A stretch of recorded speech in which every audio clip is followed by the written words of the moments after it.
Batman White Knight #1, Sean Murphy, everything. Not strictly true. You do have Matt Hollingsworth on the colours, which I think is important to mention because I think he brings a lot. He's a long-time collaborator with Sean Murphy anyway. That's fair. I don't typically specify the colour still, which is why I don't use it either, but this one on the cover does say Sean Murphy with Matt Hollingsworth. That's fair enough. Yeah. Fair enough. So that said, it reminded me of American Vampire in the best way possible. Oh, it does. So... It looks like American Vampire in a lot of ways. In fact, that opening page with the Batmobile arriving at Arkham is yep. I was like, you know what? No matter what this issue does from this point on, I'm in the art. So, like when you open this page and it's Arkham Asylum and it looks like this gothic, it hit, and I was like, okay, well. Do you know what the darkness of the art here does? What it makes me feel? It makes me feel like if this was like a movie, it's directed by David Fincher, a la Seven. That's what the city feels like. That's what it feels like because of this art and the style that it's using. We start in what I guess is present day, and Batman's the one. It's actually the Joker. It's Jack Napier who's arrived in the Batmobile, and he comes in. He's like, Batman, need your help. Almost Hannibal Lecter style. Like Batman's the one behind bars, and he's the one being asked for help. Chained. He's chained in the costume without the cape, which that's interesting. Because you always get that Arkham Asylum where they keep them in their costume for whatever reason. It's a really unsettling image without the cape. Yeah. Because it's just, he's still there, he's still Batman, recognizable, but he's not quite right. He's not our Batman. Exactly, he's not our Batman. Yeah. So we cut back, was it a year previously? Yeah, 1 year ago. And... We have Joker skating throughout the city, causing chaos. Batman's in the Batmobile with Barbara, funnily enough, also in the Batmobile. Yep. And chasing behind him. And basically, throughout this whole chase, Batman keeps showing us that he's reckless. Barbara even keeps saying, we shouldn't be doing that. Should we go on that roof? That might actually start, destroying homes and stuff. And he's just not listening. He's not listening at all. Exactly, that's the noise. that's exactly the noise. And he just keeps chasing it to the point where Dick eventually shows up on a motorbike. He's Nightwing. He's got a different costume. He's got like a sort of jacket thing on, and he shows up to save some like construction workers that Batman basically knocks out of the way and almost kills. And he's basically clearing up Batman's mess. And Dick's like, Barbara, why don't you try and stop? He's like, I'm trying to, but he's not listening. Like this is And she makes a point of saying, no, he's getting worse. Like he's getting more out of control as this goes on. Because not only is like, that's why I left. Like, I couldn't he take it goes, anymore. Do what I did. Leave. Yeah, leave. And so it right there, it automatically sets up the relationship of this Batman with his sidekicks. Like we can assume like Batgirl's basically his Robin at this point. Like seems like it. Yeah. So and they're running around and she's completely in over her head, and he nails the expressions on her face. Like her riding shotgun in the Batmobile, she looks terrified. Yeah, but there's complex stuff here as well, because they clearly still care about each other, because later on, after the events of what we're going to talk about, they show up to one of his places in the city. It's like, what the hell, Bruce, why did you do what you did? And he takes them down to the secret sort of entrance, which, as the joke, is there any building you own that doesn't have a secret entrance to somewhere? Yeah. And we find out Alfred's dying. And it's like, for a moment, they all forget what they're fighting about, and they just, like, Barbara hugs Bruce, and it's this sweet little moment. It's like, okay, if you're going to give me an Elseworld where Batman turns to the sort of the evil side of things, Alfred dying is maybe one of the things I'd accept as a cause, as one of the catalysts for it. You've already seen it in one of them. Yeah, true. Alfred is kind of his rock. He's his standpoint. But yeah, so you get why he's so gruff, but it still goes into the problem of Batman, because when we see what he did, he chases Joker into this factory. Like that's been abandoned, full of like pharmaceuticals, experimental, and just beats the mess out of him while there's video cameras on. So like, there's Gordon comes in, Babs and Dick come in, and there's like onlookers with, like you say, video cameras and phones and stuff. And Joker's like, look, you I've seen it. You've gone too far, and that kind of thing.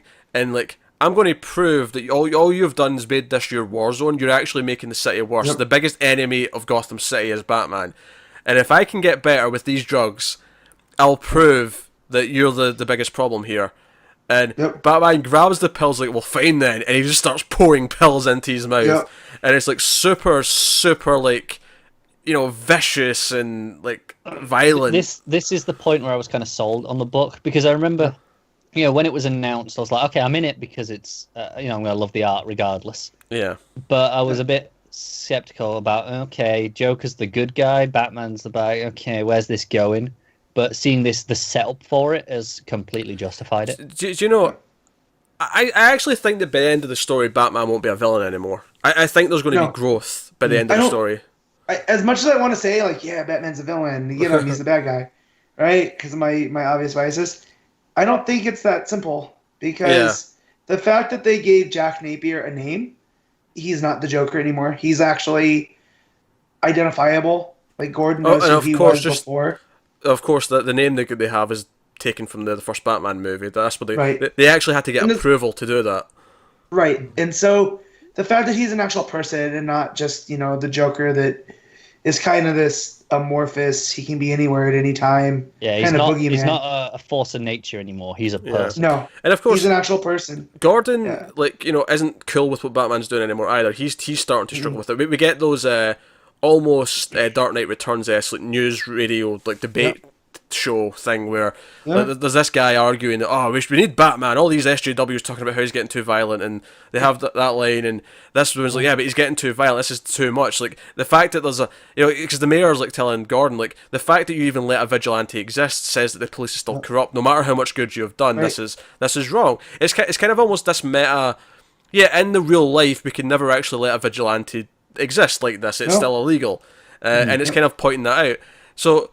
But when Gordon finds out, by the way, Joker's cured. Those pills, whatever's in them, he's completely fine. And he's like, no, he can't be. He's faking. He's the Joker. And part of me even expects that he is faking at some point. Maybe we'll find that out eventually, that he is. This is all some big, giant joke. This is, if he can go 2 years convincing the city he's actually this great person, and then maybe he'll, flip the switch later. I don't know. But it's no, he's in the public records right now, researching so he can sue the Gotham City Police Department for letting Batman do what he did. So Gordon's okay, I'm going to go and talk to him. Let's talk to Mr. Napier. And the big conclusion to the issue is Joker stands up and says, look, I need to pay a debt to this city for what the Joker's done, and I'm going to prove that Batman's the problem. So, Joker's not right for this city, neither's the Dark Knight, so I'm going to be the White Knight, and that's it's obviously this climactic moment because that's what the title of the book is. But God, and the art on that page, the shadows, so good. Again, that's what I mean about the darkness of it. Fincher 7, Fincher's 7. Yeah. That's all I can feel when I'm reading this. It is, but it's so good, isn't it? Yep, it is. So clearly we're all into this, and we're going to be talking about this again next month because we're all kind of falling. I was a little at first. I was just like, I don't know, but I'm definitely in, just because it seems to be shades of gray.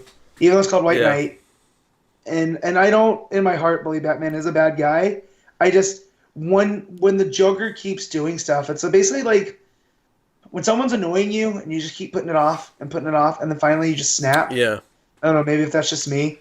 I feel like Batman he reaches break point. And they're just like, I'm over it, Joker. You're done. And I think, I think before this came out, I was worried it was just going to be, no, Batman's evil. And this definitely feels like, no, it's not just that he's just an evil, maniacal bastard. There is growth here. There's something going on.